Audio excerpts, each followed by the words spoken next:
የዛሬው ታሪካችን የሚጀምረው ይህንን በጣም ዘግናኝና እንግዳ የሆነን ነገር እያሳየን ነው። መጀመሪያ ላይ ሲታይ ትንሽዬና ምንም ጉዳት የማያደርስ ቢመስልም ነገር ግን ልክ ውሃ እንደነካው ሁሉም ነገር ይቀየራል። በፍጥነት ማደግ፣ ሰውነቷ ላይ ነፍስ መዘራት እንዲሁም ደግሞ ከሰውነቷ ላይ ቁጥር የሌላቸው ቀይ የሆኑ ቀጫጭን የሆኑ ነገሮች ይወጣሉ። ሰውነቱ ደግሞ በጣም ግልጽ ከመሆኑ የተነሳ ከውስጡ ምን እንዳለ ራሱ ማየት ይቻላል። እዚህ ምድር ላይ አንድ የሚባል ሰው ራሱ እንደዚህ አይነት ፍጥርን ከዚህ በፊት አይቶ አያውቅም። መምህሩ ግን ይህ ነገር በሌሎች ፍጡራን ላይ ተጣብቆ የሚገኝ ጥገኛ ህዋሲያን አይነት ሊሆን ይችላል ብሎ ስለሚያስብ ካለበት ከውሃ ውስጥ በማንሳት ቀረብ አድርጎ ሊያጠናው ፈልጎ ነበር። ከዚህ ሁሉ ደግሞ እንግዳ የሆነው ነገር ይሄ ፍጥረት ራሱን ኮፒና ፔስት እያደረገ እንደራሱ ተመሳሳይ የሆነን ሌላ ፍጥረት መፍጠር ይችላል። ክላስ ውስጥ የነበሩት ሰዎች በሙሉ ይህንን ገና ምንድነው እያሉ እየተፈላፈሉበት እያለ ከዚህ የባሰ ነገር ያሳያቸዋል። ከዚህች ትንሽዬ ከሆነች ፍጥረት በጣም ብዙ ቁጥር ያለውና በጣም ደግሞ ሹል የሆነ ጥርስ አለው። የአስተማሪውን እጅ ልክ እንዳገኙት ነበር በጥርሱ ቡጭቅ ያደረገለት። በዚህ ጊዜ አስተማሪው የተሰማው ህመም በጣም ከፍተኛ ስለነበረ በኃይለኛ ከጮኸ በኋላ እንደምንም አድርጎ ራሱን ለማረጋጋት እየሞከረ ልጆቹን አትጨናነቁ፣ ዝም ብሎ ጭረት ነው በማለት ይነግራቸዋል። ነገር ግን እሱ እንዳለው ሁኔታው በፍጹም ሰላም አልነበረም። ምክንያቱም ይህ ፍጡር ጥቃት አድራሽ ብቻ ሳይሆን እጅግ በፍጥነት ሰዎችን ሊያጠቃ የሚችልና በሽታ ደግሞ የሚያስተላልፍ ከሆነ ፍጥነቱን በዛ ያክል ሊሰራጭ እንደሚችል ነው የሚያሳየን። መምህሩን በዚህ ጊዜ ታዲያ ለባዮሎጂ ሪሰርች ኢንስቲትዩት ለመላክ አቅዶ ነበር ይህንን ፍጡር። ነገር ግን የነዚህ ፍጡር ዋነኛና እናቲቱ የሆነችው ቀድማ አምልጣ ወደ ትምህርት ቤቱ ግቢ ውስጥ በመግባት ያገኘቻቸውን ተማሪዎች በሙሉ ላይ ጥቃት እያደረሰች ነበር። የእሷ የመጀመሪያ ኢላማና ተጠቂ የሆነው የስፖርት አሰልጣኛቸው ኮች ወለስ ነበር። በዚህም ምክንያት ከተወሰነ ጊዜ ጀምሮ እንግዳ የሆነ ባህሪያቶችን ማምጣት ይጀምራል። በትምህርት ቤት ውስጥ ያሉትን ውሃዎች በሙሉ እየሄደ ቢጠጣቸውም ነገር ግን በፍጹም አይጠግብም ነበር። በመጨረሻም የጥማት ስሜቱን ለማስታገስ ሲል ሜዳ ላይ በሚረጨው ውሃ ላይ ዝም ብሎ በመቆም ሰውነቱን በውሃ ያርሳል። ኬሲ ካነር የተባለው ተማሪ ታዲያ በአጋጣሚ ሆኖ አስተማሪው የሚያደርጋቸውን ነገሮች በሙሉ በአይኑ እየተመለከተ ነበር። ያን ቀን ምሽት ታዲያ ነገሮች ይበልጥ እየከፉና እየተበላሹ ይሄዳሉ። የትምህርት ቤቱ ዋና አስተዳዳሪ የሆኑት ፕሪንሲፕል ድሬክ የራሳቸውን ቁልፍ ለማንሳት ብቻዋን ወደ ቢሮዋ ትመለሳለች። በዚያን ጊዜ ግን አሰልጣኝ ዊሊስ ካልታወቀ ቦታ በድንገት ከጀርባዋ ብቅ ይላል። ከጠረጴዛዋ ጋር እርሳስ ብቻ ለመውሰድ እንደመጣ ቢነግራትም እሷ ግን ከሷ ሌላ ነገር ፈልጎ የመጣ ይመስላትና ከጠረጴዛው ላይ ያሉትን እርሳሶች በማንሳት ፊቱ ላይ ተወረወረበታለች። በዚህ ጊዜ በጣም ይናደድና አንዱን ሹል የሆነውን እርሳስ አንስቶ እጇ ውስጥ ይሰካዋል። እርሳሱ መዳፏን ሰንጥቆ ሲገባ ነገሩ ሁሉ በቅጽበትና እጅግ በፍጥነት ስለተከሰተ በከፍተኛ ህመም በመጮህ በጥፊ ታጮለዋለች። ከዚያ በኋላ እየሮጠች በበሩ በኩል ወደ ውጭ ትወጣና እሱ ደግሞ ሳይደርስባት በሩን ከውጭ ስትቀረቅርበት ከገባችበት ጉድ ያመለጠች መስሏት ነበር። ነገር ግን ከትምህርት ቤቱ ውጭ ቆማ የነበረችው ሌላ መምህር ደረቅ ብላ ብቻ ቆማ አይኗን አፍጥጣ ትመለከታታለች። ከዚያም በእጇ ይዛው የነበረውን መቀስ ታነሳና አስተማሪዋን ወጋግታ ትጨርሳታለች። በነጋታው ግን ትላንትና ማታ ምንም አይነት አስፈሪ ነገር እንዳልተፈጠረ በተለመደ ሁኔታ የትምህርት ቤቱ የተለመደው ህይወት ይቀጥላል። ትላንትና ማታ ላይ ምንም አይነት አሰቃቂ ነገር እንደተፈጸመ ከኬሲ በስተቀር ማንም የሚያውቀው ሰው አልነበረም። አሰልጣኝ ዊሊስ ደግሞ ቀደም ሲል በጣም ጥሩና ደስተኛ የሚባል አይነት ሰው ነበር። አሁን ላይ ግን ባህሪው፣ ቁጣው እንዲሁም ደግሞ ትዕግስቱ ሙሉ ለሙሉ ተለውጧል። ያለምንም በቂ ምክንያት በኬሲ ላይ ይጮህበታል። በዚህም ጊዜ ኬሲ ከአስተማሪውማ የሆነ ችግር ተፈጥሮበታል በማለት መጠራጠር ይጀምራል። ከዚያም ኬሲ አንዲት የፊዚክስ መምህር ወደ ወንዶች መጸዳጃ ቤት ስትገባ ያያል። በዚያን ጊዜ ነገሮች በጣም ከባድ ደረጃ ላይ መድረሳቸውንና ትልቅ የሆነ ችግርም እየተስፋፋ እንደሆነ በግልጽ ይረዳል። ወዲያውኑ በትምህርት ቤታቸው ውስጥ ዋና የሆነች ጋዜጣ አዘጋጅ ደላይላ ጋር ይሄዳል። ደላይላም በጣም ብልህ፣ አላማ ያላትና በፍጹም ላለችለት አላማ እስከምትችለው ድረስ የምትፋለም አይነት ሴት ናት። ሁለቱ ታዲያ እዚህ ትምህርት ቤት ውስጥ እየተከናወኑ ያሉትን ሚስጥሮች ለማውጣትና ለመመርመር አንድ ላይ ወደ ቢሮ በመግባት ነገሮችን በሙሉ እያፈላለጉ እያለ ኮቴ ወደ እነሱ ሲቀርብ ይሰማቸዋል። ወዲያው ካጠገባቸው የነበረው ዕቃ ማስቀመጫ ውስጥ በመግባት ይደበቃሉ። ወዲያው አሰልጣኝ ዊሊስና ሌላ መምህር ወደ ቢሮ ውስጥ ይገባሉ። መጀመሪያ ያደረጉት ነገር ቢኖር ያለምንም ማቋረጥ ውሃ መጠጣት እና ደግሞ ውሃ ፊታቸው ላይ መርጨት ነበር። ኬሲና ደላይላ በካቢኔቱ ክፍተት በኩል በጥንቃቄ እየተመለከቷቸው ከእንደገና ደግሞ ወሬያቸውን ሲያወሩ ማዳመጥ ይጀምራሉ። መምህራኑም ስለዛች ሴት የሆነች የፊዚክስ መምህር እያወሩ ነበር። እሷ አሁን ላይ በጣም አርጅታለች። ስለዚህ ፍጡራኑ በእሷ ሰውነት ውስጥ በህይወት መቆየት አይችሉም። እንደገና በሩ ይከፈትና ነርስ ሃርፐር ወደ ቢሮ ውስጥ ትገባለች። አስተማሪዋም ቀስ ብላ በመሄድ የገባችበትን በር ትቆልፍባታለች። ከዚያ በኋላ ኬሲና ደላይላ በህይወታቸው በፍጹም ሊረሱት የማይችሉትን አሰቃቂ የሆነ ነገር በአይናቸው ተመለከቱ።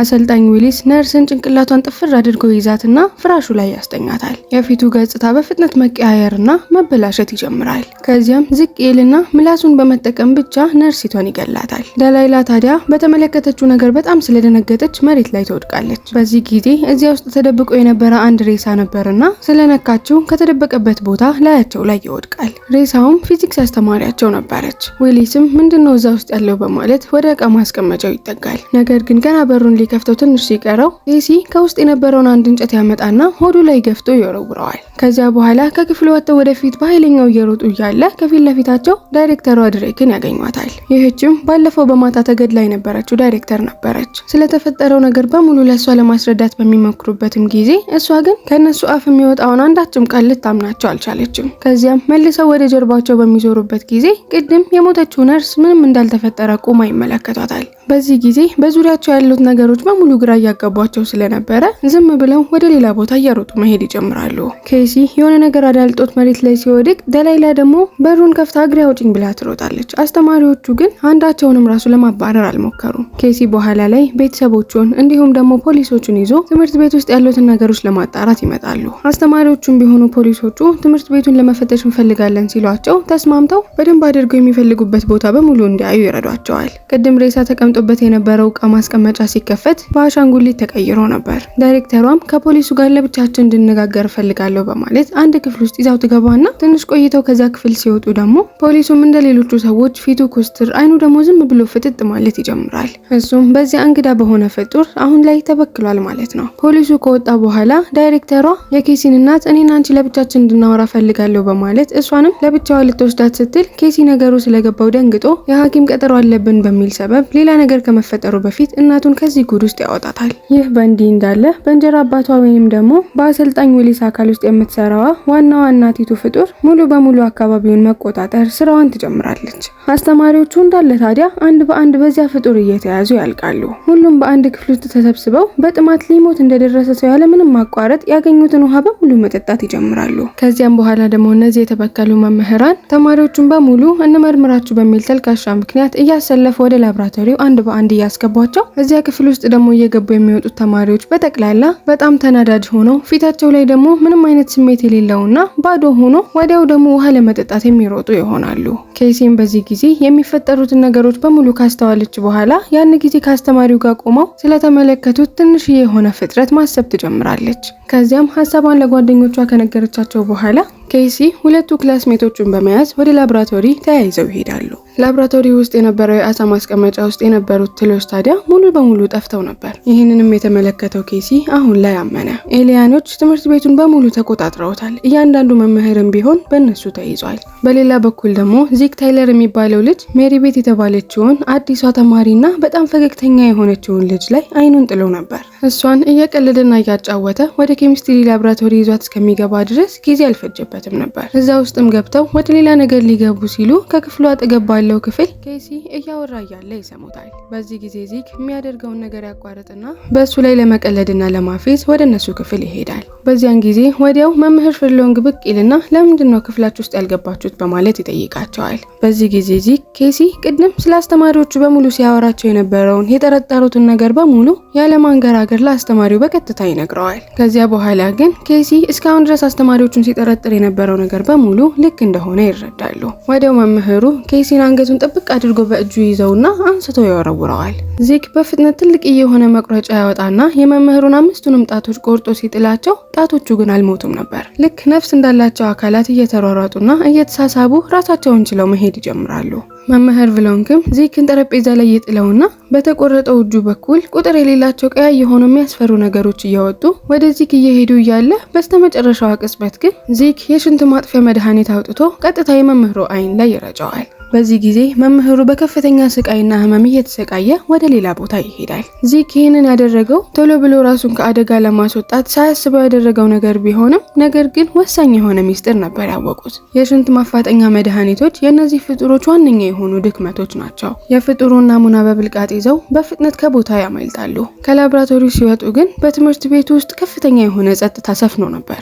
ተማሪዎቹ ክፍል ውስጥ ያለምንም እንቅስቃሴ እጃቸውን ብቻ አንስተው በጸጥታ ይመረጣሉ። ኮሊደሩም ላይ ቢሆን ምንም አይነት ድምጽ የለም። የበሽታው ስርጭት ሙሉ በሙሉ ትምህርት ቤቱን አድርጎታል። እዛ ግቢ ውስጥ ያሉት ተማሪዎች በሙሉ ባህሪያቸውን አጥተው ስሜታቸውን አጥተው ፊታቸው ላይ ምንም አይነት ፌሻል ኤክስፕሬሽን ራሱ የለም። በጸጥታ ኩስትር ብለው ዝም ብለው እያፈጠጡ መራመድ ብቻ ነው የሚያውቁት። የቀሩትም ተማሪዎች እዚህ መቆየት እንደማይችሉ ስለገባቸው መኪናቸውን በማስነሳት በፍጥነት ከዛ ቦታ እየነዱ ያመልጣሉ። ከፊት ለፊታቸው ግን በዚህ በሽታ የተያዙ ፖሊሶችን ያገኛሉ። ወዲያው መኪናቸውን አዙረው የዚክ አንድ መደበቂያ ስፍራ ወደ ሆነው ቦታ ያመራሉ።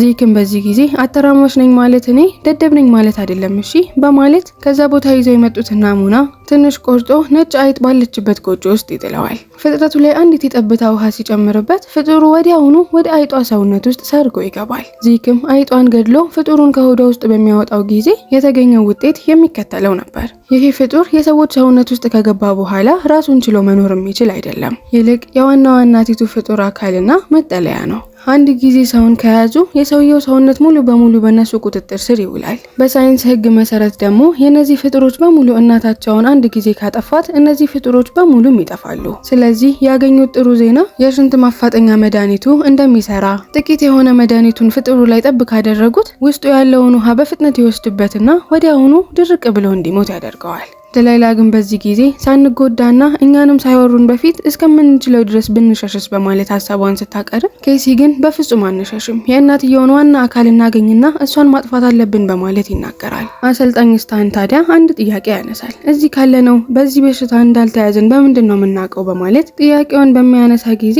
ገና እናትየውን ለማውደም ስራቸውን ሳይጀምሩ እዚሁ አንተ እኮ ሊኖርብህ ይችላል፣ አንቺ ሊኖርብሽ ይችላል እየተባሉ በመጠራጠር እርስ በርስ መጣላት ይጀምራሉ። በዚህም ጊዜ ዚክ አንድ አሪፍ ሀሳብ ያመጣል። ይህንን ሽንት ማፋጠኛ የሆነ መድኃኒት ይሰጣቸውና እያንዳንዳችሁ ይህንን መድኃኒት ትሞክራላችሁ። ከዚያ በኋላ ሰው እንደሆናችሁ ወይንም ደግሞ በዚህ በሽታ እንደተጠቃችሁ እናረጋግጣለን በማለት ይነግራቸዋል።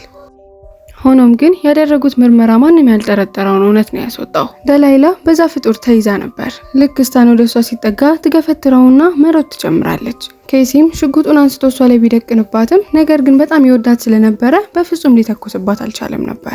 ደላይላ ይህንን የሱን ደካማ ጎን በመጠቀም በላብራቶሪ ውስጥ የቀረውን በሙሉ ቁሳቁስ አበላሽታ እየሮጠች ትሄዳለች። የነበራቸው የመድኃኒት አቅርቦት ሊያልቅ ስለደረሰ ሁሉም እየሮጡ ያሳድዷታል። እሷ ስታመልጣቸው በስተመጨረሻም ወደ ትምህርት ቤቱ በመሄድ የእናትየውን ሰውነት አግኝተው ይህንን ፍጡር ሙሉ ለሙሉ እስከ መጨረሻው ለመጨረስ ይወስናሉ።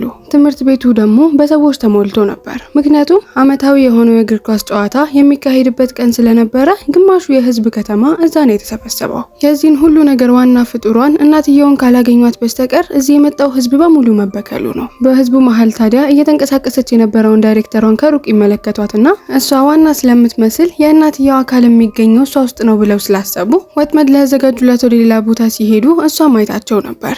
ወጥመዳቸውን አዘጋጅተው ጨርሰው ጂም ክፍል ውስጥ ሲጠብቋት እሷም ቀስ ብላ ወደዛ ክፍል ስትገባ ይጥሏትና ከነሱ ጋር እንድትተባበር ቢጠይቋትም እሷ ግን መለፍለፏን ማቆም አልቻለችም። በዚህ ጊዜ ዚክ በጥይት ጭንቅላቷን ሲመታት እሷ ደግሞ ቀስ ብላ ትቆማለች። ከዚያም በተተኮሰበት በኩል በመቶዎች የሚቆጠሩ ፓራሳይቶች መውጣት ይጀምራሉ። ሜሪ ቤት ዚክ ሳይከለክላት የቀረውን መድኃኒት በሙሉ የዳይሬክተሯ ፊት ላይ ትረጨዋለች። ዳይሬክተሯም በህመም እየተሰቃየች በጣም ከጮኸች በኋላ እንቅስቃሴዋን አቁማ ወድቃ ትቀራለች።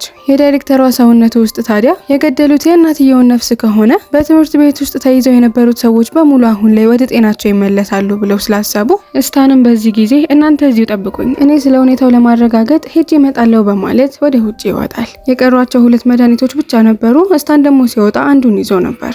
በዝናብ እየተራመደ ወደ ሜዳው በሚደርስበት ጊዜ ዊሊስን ያየዋል። ሰውነቱ ከሰውነት ተራ ወጥቶ ሙሉ በሙሉ ተቀይሯል። ዝናብ ላይ ቆሞ ሰውነቱን እያበሰበሰ አፉን ከፍቶ ዝናቡን እየጠጣው ነበር። በዚህም ግምታቸው ልክ እንዳልነበረና ዳይሬክተሯ ሰውነቱ ውስጥ የነበረው ነፍስ የእናትየውና ዋነኛው እንዳልነበረ ይገባናል። ጂም ክፍል ውስጥ ሆነው ስታን እስከሚመጣ ድረስ የሚጠብቁት ሰዎች በሙሉ ውስጣቸው በጭንቀት እየተሞላ ነው። ወዲያው ስታን በሩ ላይ ይመጣና ይገባና ዳይሬክተሯ ውስጥ የነበረው የእናትየው ነፍስ አልነበረም። ክፈቱልኝ በሩን በማለት በሩን ሲደበድበው እነሱ ግን ብልጥ ስለነበሩ መድኃኒቱን በስሩ በኩል የወረውሩለትና የእውነት ሰው እንደሆንክ እንድናምንህ ከፈለግ ይህንን መድኃኒት አፍንጫ ውስጥ ከተተው በማለት ይነግሩታል።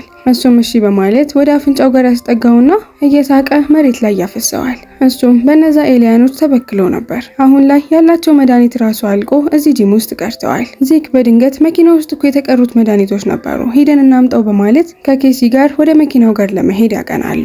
ወደ ውጭም እየተራመዱ እያለ በኤሊያኑ የተጠቁ ሰዎች በግሩፕ ሆነው እየተንቀሳቀሱ ተመለከቷቸው። በአቅራቢያው የነበረው የትምህርት ቤት ባስ ውስጥ ይደበቁና ዚክ ከሩቅ ያለውን መኪናውን ይመለከተዋል። ኬሲ ከተደበቀበት ባስ ይወጣና የእነሱን አቴንሽን ለመሳብ ሲል ይሮጥባቸዋል። እነሱንም ለማምለጥ ብሎ ልክ ባስ ውስጥ ሲገባ ደላይላ ከፊቱ ትመጣበታለች። እሷም ቀስ ብላ ወደሱ እየተጠጋች ዘላለም አብረን እንድንኖር ልክ እንደኔ እንድትሆን እፈልጋለሁ በማለት ልትበክለው ስታታልለው፣ ኬሲ ግን በቃላቶቹ አልተሸወደም። በመስታወቱ በኩል ወጥቶ ወደ ጣራው ይወጣል። የተበከሉትን ሰዎች እየሳበ ወደ ስፖርት ክፍሉ ይሮጣል። በአቅራቢያው የአንዲት ሴት የተቆረጠ አንገት መሬት ላይ ይንከባለላል። ከሷ በላይ ደግሞ ጭንቅላት የሌላቸው ሰዎች በራሳቸው እየተንቀሳቀሱ ነው። ዛክ ሽጉጡን አውጥቶ ሊተኩስባት ይልና ከዛ በኋላ ደግሞ የቀረውን ሰውነቷን እየፈለገች አግኝታው ደግሞ ጭንቅላቷን ልትሰካ ስትል ምንም ማድረግ እንደማይችል ይገባውና ከዛ ቦታ እየሮጠ ይሄዳል። በመኪናውን ቦታ ጋር ደርሶ ስለነበረ የኋላውን በር ከፍቶ መድኃኒቱን ሊያወጣ ሲል ኢንፌክትድ የተደረገች አስተማሪ መታ ትጠራዋለች። ምንም እንዳልፈራና ድንጋጤ እንዳልተሰማው እያስመሰለ እንደምንም ብሎ መኪና ውስጥ ከገባ በኋላ በፍጥነት ሊነዳው ሲል መስታወቱን ሰብረውና ወደ ውስጥ ትገባለች። ወደ ውስጥ ገብታ ስራዋን ልትሰራ ስትል እሱ ያለምንም ማመንታት ቀበቶውን ያስርና መኪናውን እያስበረረ ወስዶ ፊት ለፊት ከነበረው ባስ ጋር ያላትመዋል። በዚህ ጊዜ የፊት ለፊቱ የመኪና መስታወት ይሰበርና እሷም ዘላ ስትወጣ በኃይለኛው ከባሱ ጋር ደግሞ አንድ ላይ መኪናው ይፈነዳል። ዚክም እንደምንም ብሎ ከመኪናው የተወሰኑ መድኃኒቶችን ይዞ ይወጣል። ከዚያ በኋላ ወዲያው ጭንቅላት ብቻ ሆኖ በራሱ የሚንቀሳቀስ ነገር ይመጣና ልክ ፊት ለፊቱ እንደደረሰ ሽጉጡን በማውጣት ይጨርሳታል። ወደ ጂም ውስጥ ደግሞ ስንመለስ ሜሪ በድንገት ስቶክሌይን ታጠቃታለች። እስካሁን አላወቁም ነበር እንጂ አዲሷ ተማሪ እስካሁን ድረስ ሲያፈላልጉት የነበረችው እናቲቱ ፍጡር ያለችባት ሰው ናት። የሰው ልጅ ቆዳዋን ገልጣ ወደ አስፈሪ የሆነ ጭራቅነት ትለወጣለች። ኬሲና ስቶክሊ ህይወታቸውን ለማዳን እግሬ አውጭኝ ብለው ይሮጣሉ። ጭራቋም እየተከተለቻቸው ውሃ ውስጥ ትገባና ውሃ ውስጥ ስትገባ ደግሞ ቆሌ የሚገፍ ፍጥነት ነው የምታገኘው። ወዲያው ስቶክሊን ትይዛትና እየጎተተች ወደ ውሃ ውስጥ ትጨምራታለች። ውሃ ውስጥ ከገባች በኋላ የጭራቋን አፍ ስትመለከተው በመቶዎች የሚቆጠሩ ብዙ የሆኑ ጥርሶች ነበሩ። እንደምንም ብላ ወደ ራሷ በመመለስና ራሷን በማረጋጋት ጭራቁን አምልጣ በጓደኛዋ እገዛ ከውሃ ውስጥ ትወጣለች። ከዚያም እየሮጡ ከዛ ክፍል ወጥተው እንዳመለጧት ጭራቋ ስትገነዘብ ወደ ሰውነቷ ፎርም ትቀየርና ቀስ ብላ ከዋና ውስጥ ትወጣለች። ዚክ ደግሞ ከመኪና ውስጥ ያገኘውን መድኃኒት ይዞ ወደ ጓደኞቹ ሲመጣና በሁለት ሴቶች በሚከበብበት ጊዜ የትኛዋ ሰው የትኛዋ ደግሞ የተለከፈች ጭራቅ እንደሆነች መለየት ይከብደዋል። ነገር ግን ከትንሽ ቆይታዎች በኋላ አዲሷ ተማሪ መተወኗን ታቆምና እውነቱን ትናገራለች። በባለፈው ማን ጤነኛ እንደሆነ ለመለየት እነዚህን መድኃኒት አፍንጫቸው ውስጥ ክተቱ በምትል ጊዜ ማናችሁም ሳታዩኝ መድኃኒቱን ወደ መሬት በትኛው ነበር ያንን ፈተና ለማለፍ የቻልኩት በማለት ትነግረዋለች። በዚህ ጊዜ ዚክ መድኃኒቱን ሊወረውርባት ሲል ስቶክሊ ከኋላ ታስቆመዋለች። ምክንያቱም እሷም ተይዛ ነበር። ነገር ግን ኬሲ ከጀርባው ይመጣና በፍጥነት ወደ አጥር ውስጥ አስገብቶ ይቆልፍባታል። ዚክም መድኃኒቶቹን ለኬሲ ሰጠውና ዋናዋን ፍጡር ለመፈለግ ይለያያሉ። በጣም ትልቅ የሆነ ብዙ እጅ ያለው ጭራቅ በሚያስፈራ ሁኔታ ጥላው ብቻ ይታያቸዋል። ኬሲ ገና ምንም ነገር ከማድረጉ በፊት ዚክ ከሆነ አቅጣጫ በኩል ተወርውሮ የእቃ ማስቀመጫዎቹ ሳጥኖች ጋር ክፉኛ ይጋጫል። ጭራቋ አሁን ላይ ወደ ኬሲ እየቀረበች ነው። ከጭራቋ ደግሞ ተደበኩኝ ሲል አንዷ ትመጣና ጸጉሩን ይዛ ከአጥሩ ጋር አጣብቃ ትይዘዋለች። እንደምንም ብሎ ጸጉሩን አላቆ እየሮጠ ሲሄድ ጭራቋ ወደሱ እየመጣች ፊት ለፊቷ ያለውን ደግሞ ወደሱ እንዳትደርስ የሚያግዳትን ነገር በሙሉ እያነሳች ትወረውራለች። ኬሲ ወደ ባስኬትቦል ሜዳው በሚደርስበት ጊዜ ጭራቋም እየተከተለችው የኤሌክትሪክ ማስቀመጫዎቹን ቁልፍ በሙሉ ተጭኖ ከዚያም ጠበብ ባለው ቦታ ስር ይሸሸጋል። ጭራቋ እሱን ልትይዝ ስትገባ ወጥመድ ውስጥ ገብታ ነበር። ወጥመድ ውስጥ እንደገባች በምትረዳበት ጊዜ አሁን ላይ ግን ረፍዶ ነበር። የካቢኔቱ ማሽኖች በሙሉ መስራት ይጀምራሉ።